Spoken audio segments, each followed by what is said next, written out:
বাংলাদেশে electric three wheeler.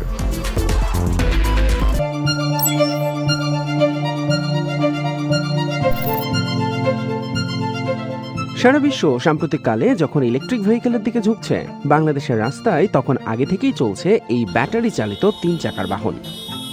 কিন্তু বিদ্যুৎ, পরিবেশ আর দুর্ঘটনা, এই 3 বিষয় মাথায় রেখে গত বছর এই বাহনগুলি নিষিদ্ধ করে আদালত। তারপরও রাস্তায় এখনও দেখা মেলে অনুমোদনহীন এসব ব্যাটারি চালিত অটোরিকশার। তবে সম্প্রতি সরকারের অনুমোদন পেয়েছে বাঘ ইকো মোটরস। তাদের তৈরি থ্রি হুইলার এরই মধ্যে নেমেছে দেশের বেশ কিছু রাস্তায়। পরিবেশ বান্ধব এই বাহনকে অ্যাপ ভিত্তিক আকারে নিয়ে এসেছে প্রতিষ্ঠানটি। এখানে দুটো জিনিস রয়ে গেছে। একটা কমপ্লিট উবার অ্যাপস আছে আমাদের, যে আমরা ভবিষ্যতে আমাদের এই লোকগুলোকে নিয়ে আমরা আমাদের অ্যাপস ভিত্তিক হতে পারে, আর তারা উবারও জয়েন করতে পারে, পাঠাও জয়েন করতে পারে। And we have our own software. এটা complete IoT, it has television, everything. এই গাড়িটার পেমেন্ট সিস্টেম ডিজিটাল। আপনি শুধু অ্যাড্রেস বলবেন, জিপিএস করে দেবে। আমরা আবার বাঘ কার্ড তৈরি করছি, যে আপনি প্রিপেড কার্ডও কিনতে পারবেন। It's not only a vehicle, it's a complete solution. বাঘ ইকো মোটরসের শুরুটা হয় পরিবেশের কথা মাথায় রেখেই। লিথিয়াম আয়ন ব্যাটারির পাশাপাশি এটাতে যুক্ত আছে সোলার প্যানেলও। যে অ্যাসিড বেস এই গাড়িগুলোর মধ্যে আপনার 50 লিটার অ্যাসিড থাকে এক একটা গাড়ির ভিতরে। আর লাইফ সার্কেলটা এইটা 6 মাস পর পর এই অ্যাসিড ব্যাটারিগুলোর সময় শেষ হয়ে যায়। তাতে দেখা যায় যে অলমোস্ট 2 কোটি লিটার অফ অ্যাসিড আপনি পানিতে ঢেলে দেন, না হলে জমিতে ঢেলে দিচ্ছে, পরিবেশে চলে যাচ্ছে।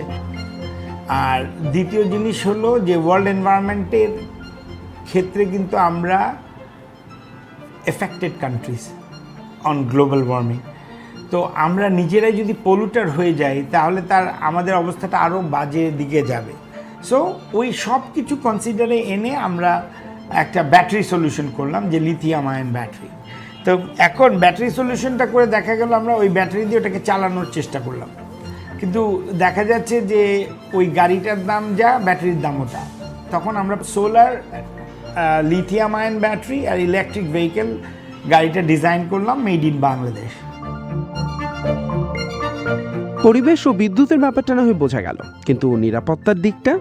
1 নম্বর হলো ইটস আ ডিস্ক ব্রেক। দ্বিতীয় নম্বর হলো এইটার নর্মালি একটা সিএনজির চাকা 8 সাইজ, আমাদেরটা 12 সাইজ। অ্যারোডাইনামিক, বাতাস কেটে যাবে, ওই যদি পড়েও যায় ওইটা যেন না উল্টানো হয়, এই সব কনসিডার করে কিন্তু আমাদের ডিজাইন ড্রয়িং করা হয়েছে। এবং এটা আমরা ধরেন 12-14টা গাড়ি ভেঙে অ্যাক্সিডেন্ট করে সব কিছু দেখে কিন্তু অ্যাপ্রুভাল পেয়েছে। এটা কিন্তু আপনি কতটুকু স্পিড করছেন, কি না করছেন, A to Z আমরা তৈরি করেছি। ব্যাটারি কতটুকু আর লাইফ টাইম আছে সেটাও কিন্তু ও বলবে, যে আর 30 কিলোমিটার তোমাকে চলতে পারবা। আপনাকে আমি 24 আওয়ার্স মনিটর করতে পারবো, বিকজ একটা হিডেন ক্যামেরা উপরে লাগানো আছে, আর একটা গাড়ির ভিতরে লাগানো আছে। আবার we have a panic button.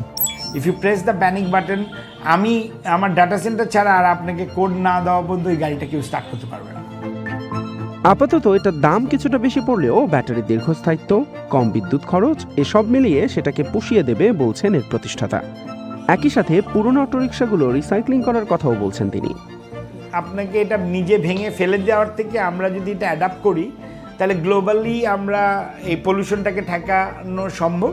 Recycle করে আমরা স্টিল মিল কোম্পানিকে স্টিলটা দিয়ে দিব, প্লাস্টিককে দিয়ে দিব, আর অ্যাসিডটা আমরা প্রপার রিসাইক্লিং প্ল্যান্ট থেকে ইটিপি দিয়ে নদীতে ঢালবো।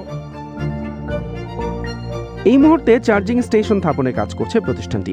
একই সাথে নজর দিচ্ছে ইলেকট্রিক বাইক, কার এবং বিদ্যুৎ চালিত আরও ভারী বাহন তৈরির দিকে।